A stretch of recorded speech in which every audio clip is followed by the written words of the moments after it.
नमस्कार दोस्तों, मेरा नाम है आकाश और मैं आप सभी का अपने YouTube channel A to Z study में बहुत बहुत स्वागत करता हूं। और आज की वीडियो में मैं आपको पढ़ाऊंगा क्लास 6 हिस्ट्री में chapter number 7 Ashoka the emperor who gave up war Roshan's rupees.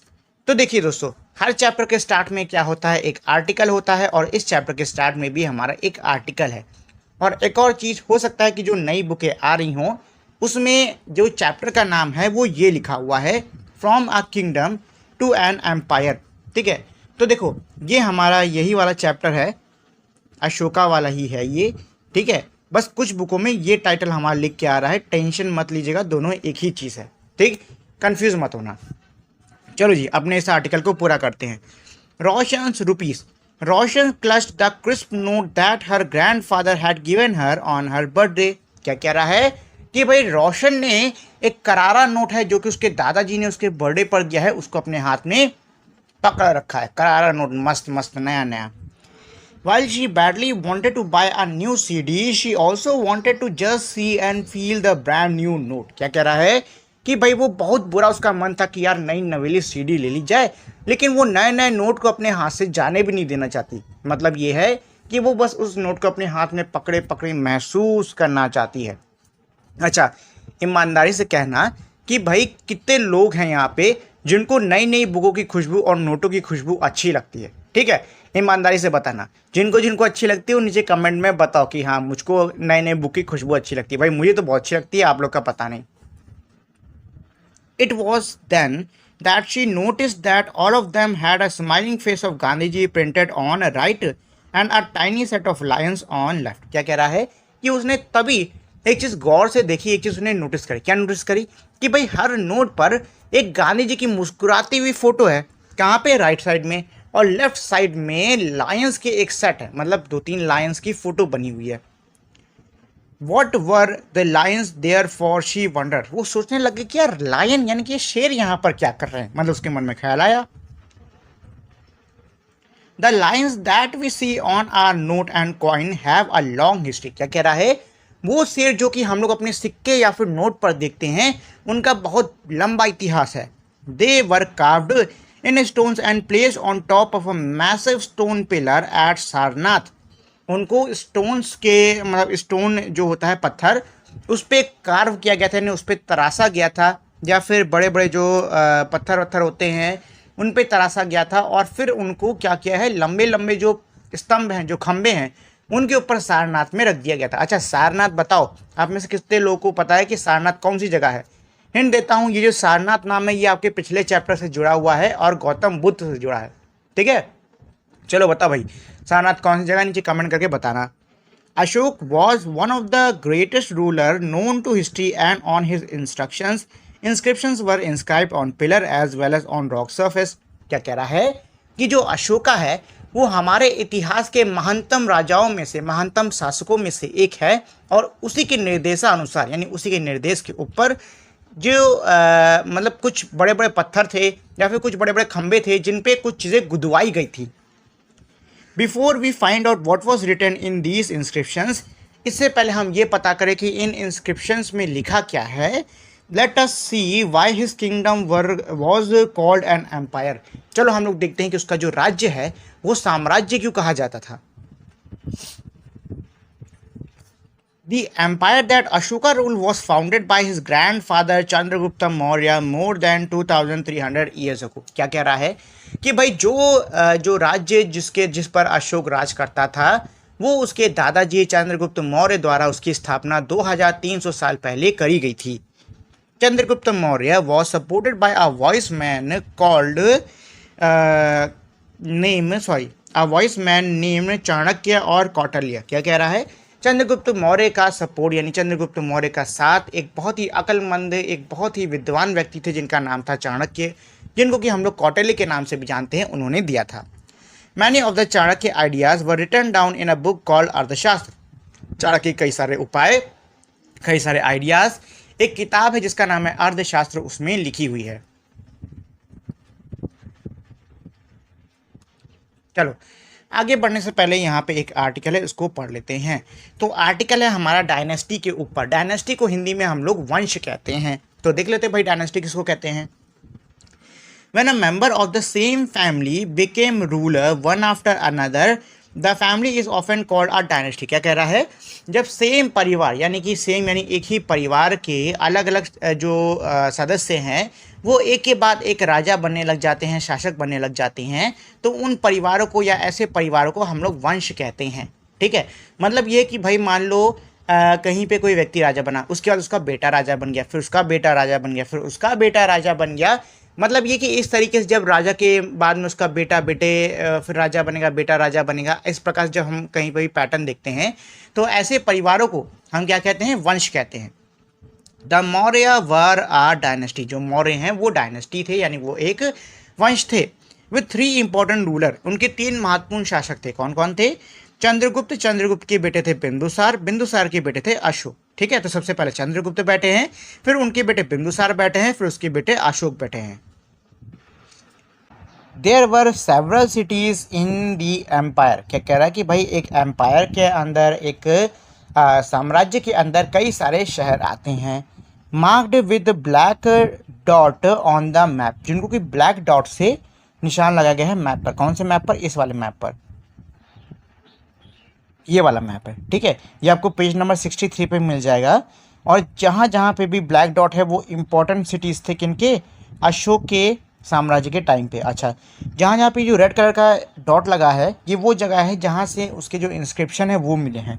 तो इंस्क्रिप्शन देख के हम अंदाज़ा लगा सकते हैं कि भाई अशोक का राज्य कहाँ तक था। तो आप लोग देख सकते हो भाई अशोक का राज्य पूरा यहाँ से लेकर यहाँ, मतलब उसने पूरा ऑलमोस्ट इंडिया पर अपना कब्जा बना रखा है। तो सोच सकते हो भैया कि ये मौर्य जो थे वो कितना बड़ा इनका साम्राज्य था।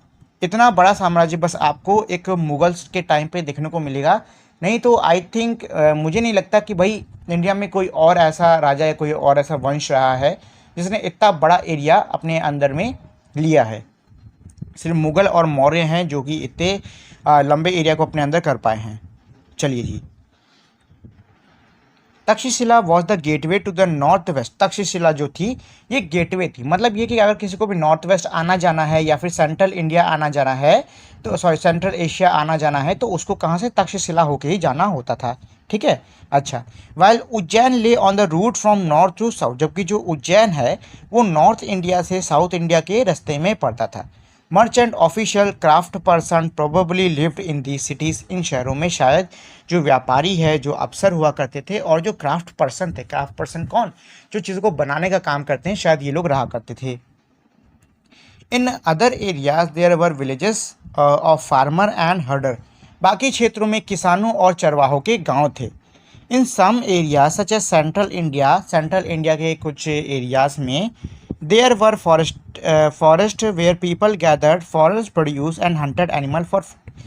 यहाँ पे क्या था भाई? जंगली इलाका था। जो लोग थे वो जंगल का जो भी सामान था उसको इकट्ठा किया करते थे या फिर अपने खाने के लिए शिकार किया करते थे। People in different part of the empire spoke different language.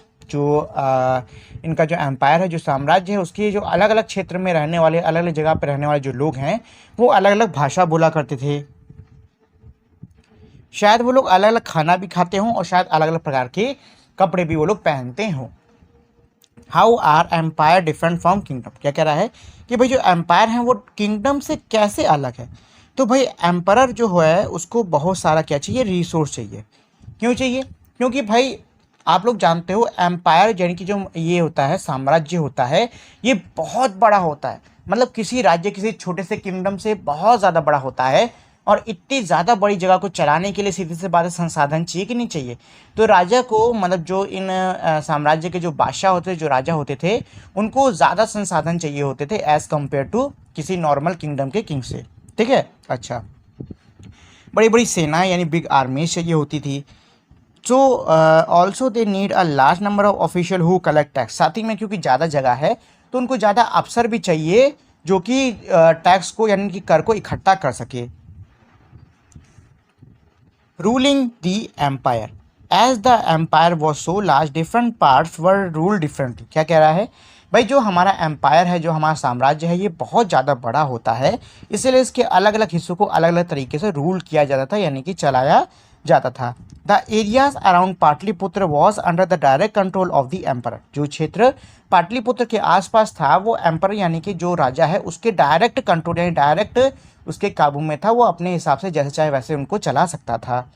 This meant that officials were appointed to collect taxes from farmer, herder, craft person and traders who live in the villages and town in the area। इसका मतलब क्या है कि भाई जो officials हैं, जो अफसर हैं, उनको अपॉइंट किया जाता है, उनकी नियुक्ति की जाती थी। इसलिए ताकि वो जो कर होता है वो किसानों से, व्यापारियों से, जो काम करने वाले हैं, जो क्राफ्ट पर्सन हैं या फिर जो चरवाहे अरवाहे हैं, इन सब से ले सके जो कि इन क्षेत्रों में रहते हैं। Officials also punished those who disobeyed the rulers order. साथ ही में जो अफसर होते थे वो उनको भी सजा देते थे जो कि राजा के आदेश की अवहेलना किया करते थे। Many of these officials were given salaries. कई सारी जो अफसर हैं इनको सैलरी यानी कि तनख्वाह दी जाती थी। Messengers went to and fro. जो मैसेंजर है, मैसेंजर किसको कहते हैं? जो भाई संदेश देने वाला व्यक्ति होता है, ठीक है। तो ये कह कि जो संदेश देने वाला व्यक्ति है वो आता जाता रहता। And spice kept watch on official. और जो जासूस हैं वो इन अफसरों पर नजर रखते। End of course the emperor supervise them all. और जो एम्परर है, जो बादशाह है, वो इन सबको सुपरवाइज करता। With the help of the member of the royal family and senior minister. ये सब वो किन की सहायता से करता? शाही परिवार के सदस्यों की सहायता से और जो वरिष्ठ मंत्री हैं उनकी सहायता से ये सारे काम जो शासक है, जो राजा है, वो किया करता था। देयर वर अदर एरियाज और प्रोविंसेस। इनके अलावा और भी क्षेत्र और भी प्रांत थे। Each of these was ruled from a provincial capital such as Taxila and Ujjain. इन सभी पर प्रोविंशियल कैपिटल से राज किया जाता था। मतलब जो प्रोविंशियल कैपिटल किनको कहते हैं? प्रोविंशियल कैपिटल हम लोग प्रौद्योगिक जो राजधानी है उनको कहते हैं, ठीक है। अब इनको ये कौन सी जगह कहलाएंगी? वो राजधानियाँ जहाँ पर जो राजा द्वारा अपॉइंट किए हुए जो मुख्य जो अफसर हैं वो रहते थे। मतलब वो लोग वहाँ पे रुकते थे और अपने आसपास के एरिया पर क्या करते थे? काबू करते थे, ठीक है। Although there were some amount of control from Pataliputra. Pataliputra से कुछ हद तक काबू रहता था। And royal prince were often send as governor. और जो रॉयल प्रिंस यानी कि शाही राजकुमार हैं उनको गवर्नर के तौर पर भेजा जाता था। Local customs and rules were probably followed. और जो लोकल कस्टम है, मतलब जो स्थानीय रीति रिवाज हैं, स्थानीय नियम हैं, उनका शायद पालन किया जाता होगा। Besides there were vast area between these centres. मतलब क्या है कि भाई इन सेंटर्स के बीच में बहुत सारा एरिया पड़ता था। Here the Mauryas try to control road and river. यहाँ पे जो मौर्य हैं इन्होंने सड़क और जो नदियाँ हैं उन पे काबू करने की कोशिश करी। Which were important for transport, जो कि ट्रांसपोर्ट यानी यातायात के लिए जरूरी थे। And to collect whatever resources were available as tax and tribute. और ये किस लिए ज़रूरी थे भाई? यहाँ से वो क्या करते थे, जो टैक्स होता है, जो कर होता था, उसको इकट्ठा करते थे। जो भी टैक्स या जो भी नजराना होता था उसको ये लोग इकट्ठा करते थे। फॉर एग्जाम्पल, यानी उदाहरण के लिए, the Arthashastra tell us that the north west was important for blanket. यानी क्या है कि भाई जो अर्थशास्त्र है वो हमको बताती है कि जो नॉर्थ वेस्ट जगह होती थी वो ब्लैंकेट यानी कि कंबलों के लिए बहुत ज़्यादा जरूरी होती थी। And south India for its gold and precious stone. और जो साउथ इंडिया है वो सोने और कीमती पत्थरों के लिए बहुत ज़रूरी होती थी। It is possible that these resources were collected as tribute. ये भी पॉसिबल है, ये भी संभव है कि इन चीज़ों को ट्रिब्यूट के तौर पर, मतलब इन संसाधनों को नजराने के तौर पर इकट्ठा किया जाता हो सकता है हो। अच्छा, यहाँ पे जो वर्ड है टैक्स और ट्रिब्यूट, ये दोनों बहुत बार आए हैं इस पूरे चैप्टर में। कई बार आपको ये दोनों वर्ड देखने को मिलेंगे। तो चलिए मैं आपको समझा देता हूँ कि ये टैक्स और ट्रिब्यूट, इन दोनों में फ़र्क क्या होता है। देखो, टैक्स क्या होता है? टैक्स का मतलब है कर। कर मतलब भाई आप कोई भी सामान खरीद रहे हो, बेच रहे हो, उस पर आज के समय में हमको टैक्स यानी कि जीएसटी वीएसटी देना पड़ता है कि नहीं देना पड़ता है, ठीक है। तो उस टाइम भी यानी कि पुराने टाइम पे भी कर हुआ करता था, लेकिन इतने मतलब जीएसटी टाइप का नहीं होता था। आप अगर व्यापारी हो, कहीं सामान लेकर जा रहे हो, तो आपको थोड़ा बहुत से काफ़ी कर देना पड़ जाता था, ठीक है। अच्छा, अब आते हैं ट्रिब्यूट के ऊपर, यानी कि भाई नजराना किसको कहते हैं। देखो, ट्रिब्यूट हम ऐसे तोहफे को या फिर ऐसी चीज़ों को कहते हैं जो कि व्यक्ति स्व इच्छा से यानी कि अपनी इच्छा से किसी को देता है, ठीक है। मतलब ये है कि भाई एक एग्जाम्पल से मैं आपको ये दोनों वर्ड समझाता हूँ। एग्जाम्पल से ये है कि भाई कहीं पे एक कबीला है, कबीले का एक सरदार है, उसका एक नियम है कि वो हर रात को जितनी भी आप मछली लेकर आओगे उसमें से आधी मछली क्या है ले जाएगा। ठीक है, तो अब ये क्या है, ये कर है। क्यों? क्योंकि भाई आपकी इच्छा हो चाहे ना हो, आपको ये जो कर है, ये जो आधी मछली का जो भी प्राइस है ये पे करना पड़ेगा। ठीक, ये कर हो गया। अब वहीं क्या है कि भाई उसी कबीले के अंदर कोई फेस्टिवल, कोई त्यौहार हुआ है, और त्यौहार के लिए जितने भी कबीले के लोग हैं उन सब ने एक एक मछली इकट्ठा करी है, और वो इकट्ठा करके अपनी इच्छा से कबीले का जो सरदार है उसको दे रहे हैं। तो ये ट्रिब्यूट हुआ। ठीक है, मतलब ये है कि जो अपनी इच्छा से दिया जाए वो ट्रिब्यूट, और जो कि हमारा क्या होता है कि भाई कंपलसरी होता है देना, कि हाँ ये तो देना ही देना पड़ेगा, वो हमारा टैक्स यानी कि कर कहलाता है। ठीक, तो यही हमारा डिफरेंस है ट्रिब्यूट और टैक्स के बीच में, याद रखिएगा। ये दोनों इंपॉर्टेंट, मतलब ये दोनों वर्ड काफ़ी इंपॉर्टेंट है, इनको भूलिएगा नहीं। चलो जी, अब आगे चलते हैं। ट्रिब्यूट, तो अब ट्रिब्यूट यानी कि नजराने को ही लेकर यहाँ पे एक आर्टिकल दिया हुआ है क्या, unlike taxes which were collected on a regular basis, tributes were collected as and when it was possible for people who gave a variety of a thing more or less willingly। क्या कह रहा है कि भाई taxes की तरह जो कि हमारे रेगुलरली लिए जाते हैं, मतलब रेगुलरली इंटरवल यानी रेगुलर टाइम पर लिए दिए जाते हैं, जो ट्रिब्यूट होते हैं वो डिफरेंट होते हैं। इसमें क्या है कि भाई जो भी व्यक्ति अपनी मतलब जो भी व्यक्ति है वो अपनी इच्छा से जब कोई भी चीज़ देता है तो वो हमारा क्या कहलाता है, वो हमारा ट्रिब्यूट कहलाता है। ठीक, वही चीज़ जो कि मैंने अभी आपको जस्ट थोड़ी देर पहले समझाई है। There were also forested region, क्या कह रहे हैं भाई कई सारे जंगली क्षेत्र भी होते थे। People living in these areas were more or less independent, इन क्षेत्रों में रहने वाले जो लोग हैं वो ज़्यादा स्वतंत्र होते थे। But may have been expected to provide elephant timber, honey and wax to modern official, लेकिन हो सकता है इनसे ये उम्मीद की जाती हो कि भाई ये लोग जो मौर्य के जो अफसर हैं, मौर्य के जो साम्राज्य के अफसर हैं, उनको ये लोग हाथी हो गया, लकड़ी हो गया, शहद हो गया, मोम हो गया, ये सब चीज़ें मुहैया कराते हों। The emperor and the capital city. Megasthenes was an ambassador who was sent to the court of Chandragupta by the Greek ruler of West Asia named Seleucus Nicator। क्या कह रहा है, सेल्यूकस निकटर नाम का एक व्यक्ति था जिन्होंने चंद्रगुप्त की सभा में एक दूत जिसका नाम मेगास्थनीज था उसको भेजा था। Megasthenes wrote an account about what he saw, here is a part of his description. क्या कह रहा है, मेगास्थनीज ने एक अकाउंट लिखा जिसमें उसने वो सब लिखा कि उसने भारत के अंदर आकर क्या क्या देखा, यहाँ पे उसका एक हिस्सा दिया हुआ है। The occasions on which the emperor appears in the public are celebrated with grand royal processions. क्या कह रहा है कि भाई जिन मौक़ों पर जो एम्परर है, जो ये सम्राट है, ये राजा, ये प्रजा के सामने आता था तो अपने साथ में, मतलब ये अकेला नहीं आता था, बहुत लंबी पूरी एक समझ लो शाही पूरी परेड टाइप की आती थी। He is carried in a golden palanquin, उसको एक सोने के पैलनकिन यानी कि सोने की पालकी के अंदर लाया जाता था। His guard right elephant decorated with gold and silver, उसके जो गार्ड हैं, उसके जो सिपाही हैं, वो सोने और चांदी से सजे हुए हाथियों की सवारी किया करते थे। सम गार्ड कैरी ट्रीज, जो कुछ गार्ड हैं वो ट्री यानी कि पेड़ भी कैरी यानी पेड़ भी लाया करते थे साथ में। On which live bird including a flock of trained parrots, जिनके अंदर जो जीवित पक्षी है, जिनमें एक क्या होता था कि भाई तोतों का पूरा झुंड होता था, वो शामिल होते थे। ये तोते प्रशिक्षित होते थे और ये राजा के सिर के चारों तरफ उड़ते रहते थे। The king is normally surrounded by armed women, जो राजा है वो आमतौर पर हथियारबंद महिलाओं से घिरा रहता था। He is afraid that someone may try to kill him, वो इस बात से भय करता था, यानी उसको इस बात से डर लगता था कि भाई कोई उसको मार ना दे, मतलब कोई उसको मारने की कोशिश ना करे, ये उसको डर लगा रहता था।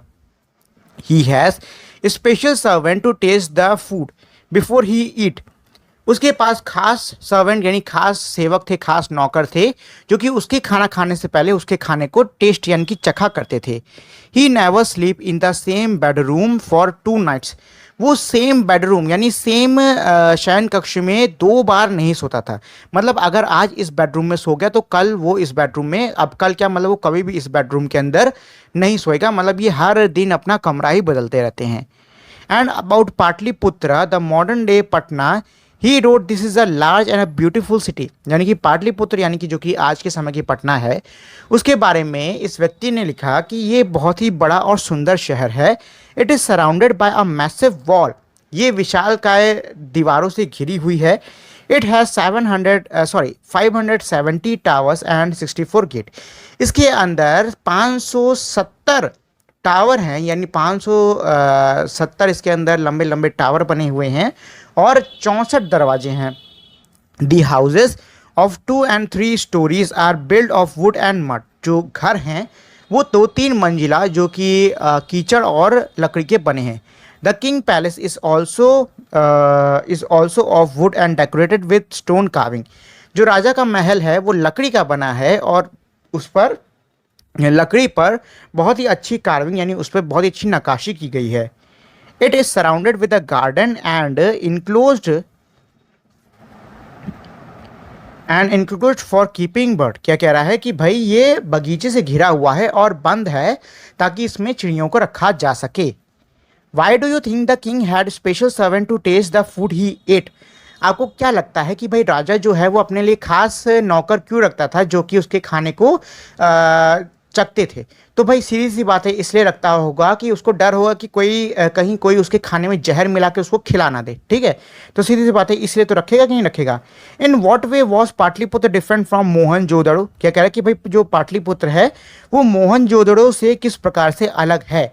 तो देखिए दोस्तों, अगर आप लोगों ने चैप्टर 3 पढ़ा है तो आप बड़े आराम से इस आंसर को कर ले जाओगे, ठीक है, क्योंकि इसमें जो चैप्टर 3 है उसके अंदर मोहनजोदड़ो के बारे में खूब लिखा है, बस आपको दोनों की तुलना करनी है और कुछ नहीं। Ashoka a unique ruler, the most famous Maurya ruler was Ashoka, क्या कह रहा है कि भाई जो सबसे मशहूर मौर्य जो शासक जो सम्राट था वो था Ashoka.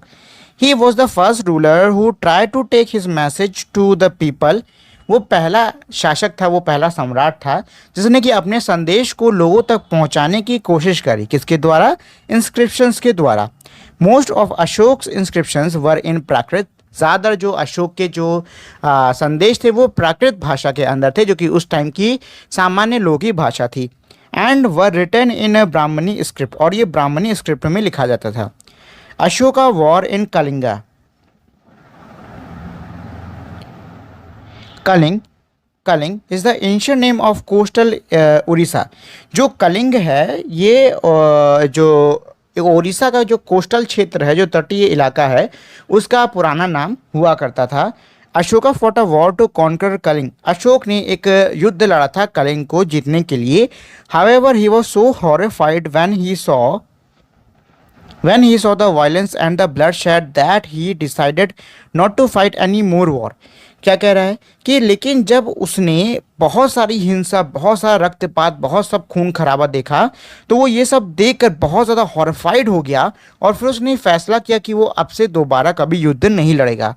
He is the only king in the history of the world who gave up a conquest after winning a war, वो इतिहास का एक लौता ऐसा राजा है जिसने कि जीतने के बाद भी युद्ध को छोड़ दिया, मतलब विजय हो गया जीतने के बाद भी इसने फिर युद्ध को छोड़ दिया। अशोकास इंस्क्रिप्शंस डिस्क्राइबिंग दी कलिंग वॉर, अशोक के इंस्क्रिप्शन जो कि कलिंग वॉर को डिस्क्राइब करते हैं नीचे दिए हुए हैं। This is what Ashok declared in one of his inscription, ये अशोक ने अपने एक इंस्क्रिप्शन में डिक्लेयर किया, मतलब घोषित किया।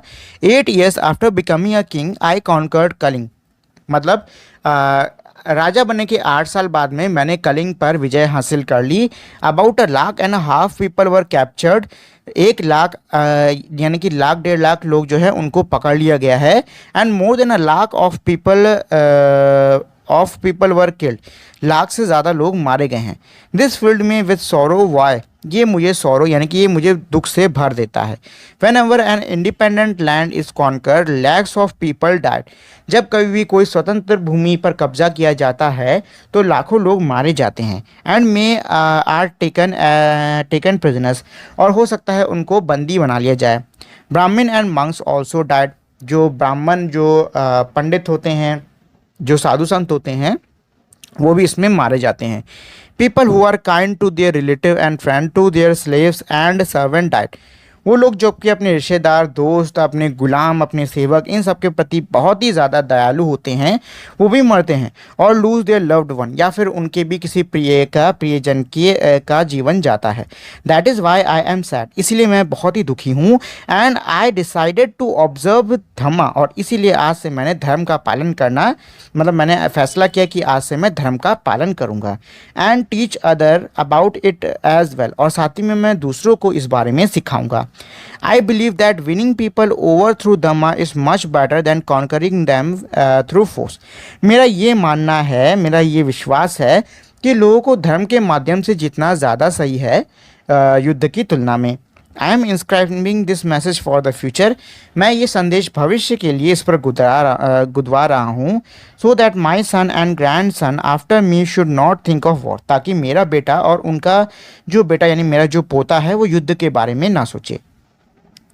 Instead they should try to think about how to stop dhamma, शायद उसके बजाय उनको इस बारे में सोचना चाहिए कि वो धर्म को किस तरीके से और फैलाएं। What was अशोक धम्मा? अशोक का धम्मा था क्या? Ashoka dhamma did not involve worshipping of god. Ashok के धर्म के अंदर भगवान की पूजा नहीं थी और परफॉर्मिंग अ सैक्रिफाइस, ना ही उसके अंदर बलि थी। He felt that just as father try to teach his children, उसको ऐसा महसूस हुआ कि जिस प्रकार से कोई भी पिता अपने बच्चों को पढ़ाता है, समझाता है, he had a duty to instruct his subject, वैसे ही इसका भी ये कर्तव्य है कि ये अपने सब्जेक्ट यानी कि ये अपने जो इसकी प्रजा है उनको ये सिखाए।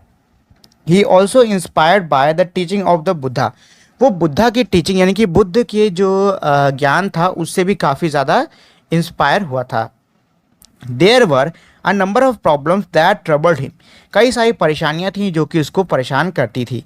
Peoples in the empire follow different religion, उसके जो साम्राज्य है उसके अंदर जो रहने वाले लोग हैं वो अलग अलग धर्म का पालन करते थे। And sometime led to conflict, और कई बार इससे लोगों के बीच में लड़ाई भी हो जाती थी।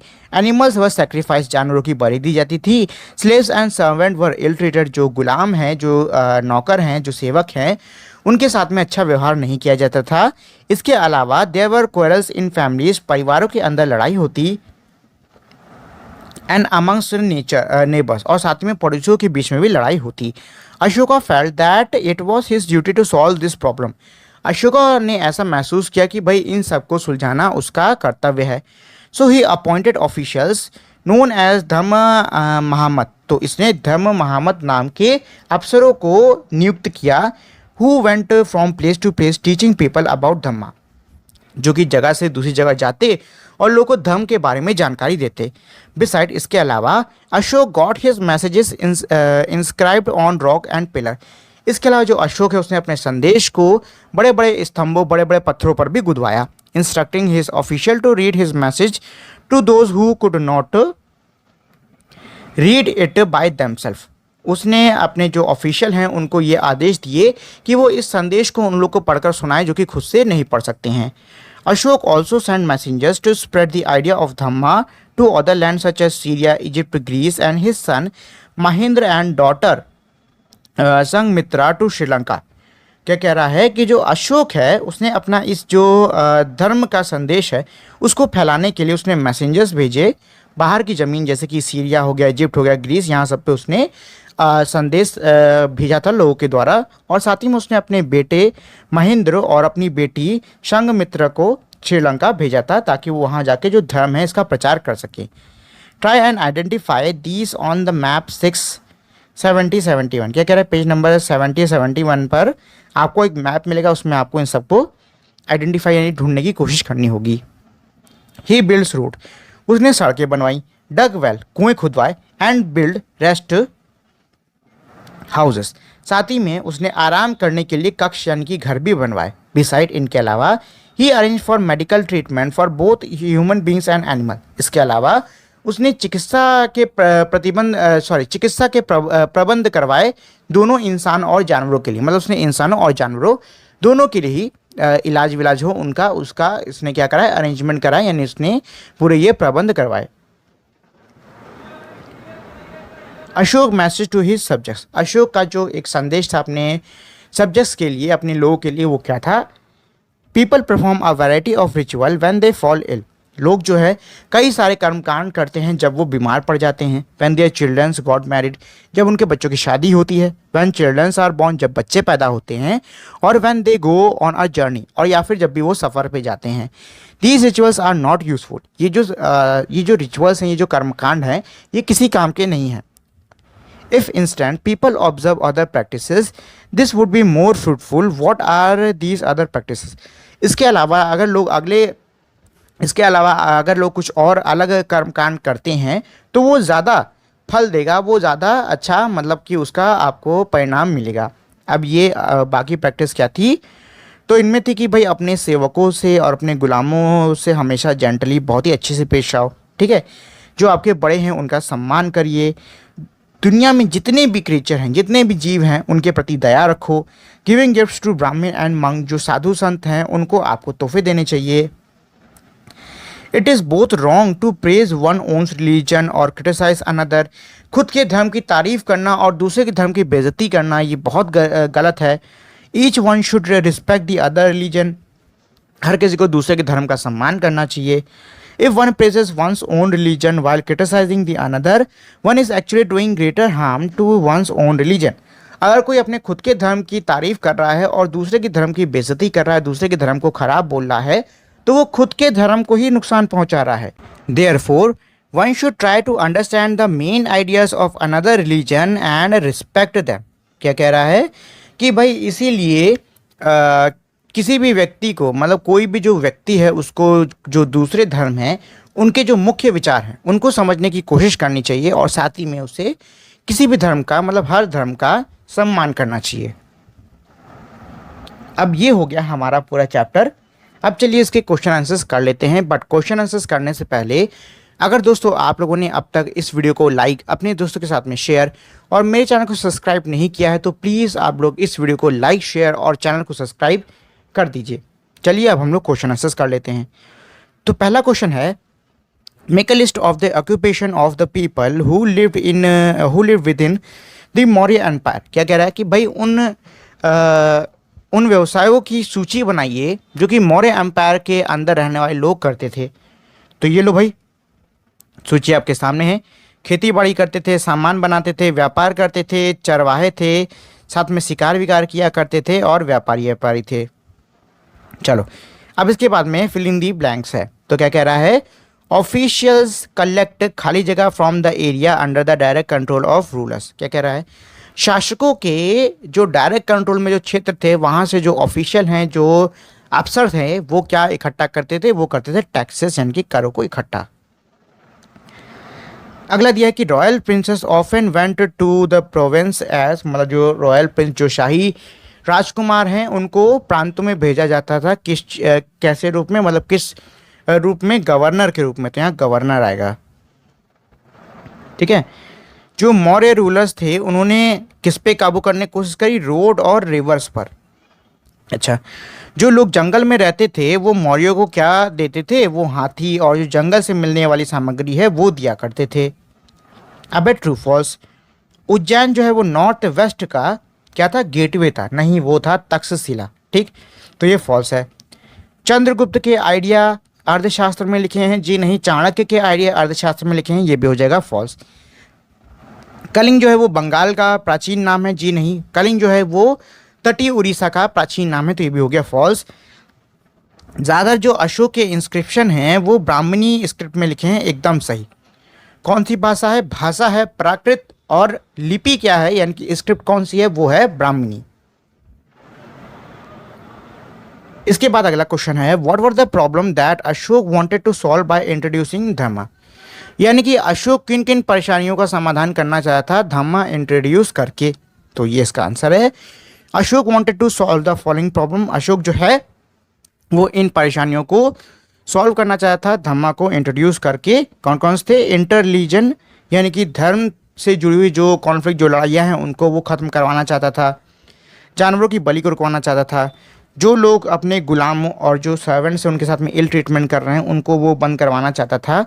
साथ ही में घर में और जो पड़ोसियों के बीच में जो भी मतभेद हो रहे हैं उन सबको वो धर्म को इंट्रोड्यूस करवा के बंद करवाना यानी ख़त्म करवाना चाहता था। अगला क्वेश्चन है what were the means adopted by the Ashok to spread the message of dhamma. मतलब कि धर्म का संदेश फैलाने के लिए अशोक ने किन चीज़ों का सहारा लिया या फिर अशोक ने किन रास्तों को अपनाया। तो ये है आंसर। उसने भाई धम्मा महात्मा नाम के ऑफिशियल यानी अफसरों को नियुक्त किया जिनका काम था जगह से जगह जाना और लोगों को धर्म के बारे में संदेश देना। उसने अपने जो संदेश हैं उनको पत्थरों में या स्तंभों पर गुदवाया ताकि आम लोग उसको समझ सकें। साथ ही में उसने जो उसके ऑफिशियल्स थे, जो उसके अफसर थे, उनको ये निर्देश दिए कि अगर कोई व्यक्ति जो कि पढ़ लिख नहीं सकता है उसके लिए जो भी संदेश हैं वो उसको पढ़कर सुनाए। अब है इसका question number 6, why do you think slaves and servants were ill treated.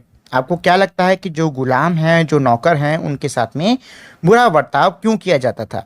Do you think the order of the emperor would have improve their condition. क्या आपको लगता है कि जो सम्राट का आदेश है उसने इनकी जो परिस्थिति है क्या वो उसमें बदलाव ला सकता था। Give reason for your answer. अपने उत्तर के लिए जवाब भी दो। तो ये है इसका आंसर। यस, हाँ, उस समय जो गुलाम थे, जो नौकर थे, उनके साथ में बहुत ही ज़्यादा बुरा बर्ताव किया जाता था। क्यों? क्योंकि भाई उस समय जो गुलाम और जो नौकर थे उनको उनके ओनर यानी कि मालिक का प्रॉपर्टी यानी उनके मालिक की संपत्ति समझा जाता था और उस समय ह्यूमन राइट्स का कॉन्सेप्ट नहीं होता था। ठीक है। और जो बादशाह है, जो सम्राट है, उसके आदेश से जो भी ये गुलाम है इनके जीवन में बहुत ज़्यादा बदलाव आ सकता है क्योंकि भाई वो सम्राट है। अगर सम्राट आदेश देगा तो लोगों को वो उस आदेश को मानना ही मानना पड़ेगा। चलिए इसके बाद में क्वेश्चन नंबर 7 और 8। 7 क्या कह रहा है, write a short paragraph explaining to Roshan why the lions are shown on our currency note. क्या कह रहा है, एक छोटा सा पैराग्राफ लिखो जिसमें आप रोशन को समझा रहे हो कि भाई हमारे नोट पर लायंस क्यों बने होते हैं।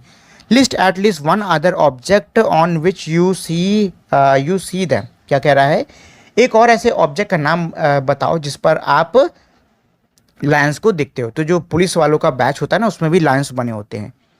Suppose you have a power to inscribe your order, what four command would you like to issue. क्या कह रहा है, ऐसा मानो कि आपके पास में शक्ति है कि आप अपने आदेश को इंस्क्राइब यानी गुदवा सको, तो आप कौन से 4 आदेशों को गुदवाना चाहोगे। तो इसका उत्तर आप खुद से कर सकते हो।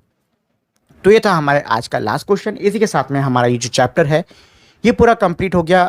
उम्मीद है आपको ये चैप्टर समझ में आ गया होगा। अगर नहीं आया है कोई भी पार्ट तो आप मुझे नीचे कमेंट कर सकते हो, मैं आपको उसका जवाब ज़रूर दूंगा। अब हम लोग मिलेंगे हमारी अगली वीडियो में, तब तक के लिए बाय बाय। जाने से पहले दोस्तों, अगर आप लोगों ने अब तक इस वीडियो को लाइक, शेयर और चैनल को सब्सक्राइब नहीं किया है तो प्लीज़ आप लोग इस वीडियो को लाइक, शेयर और चैनल को सब्सक्राइब भी कर दीजिए।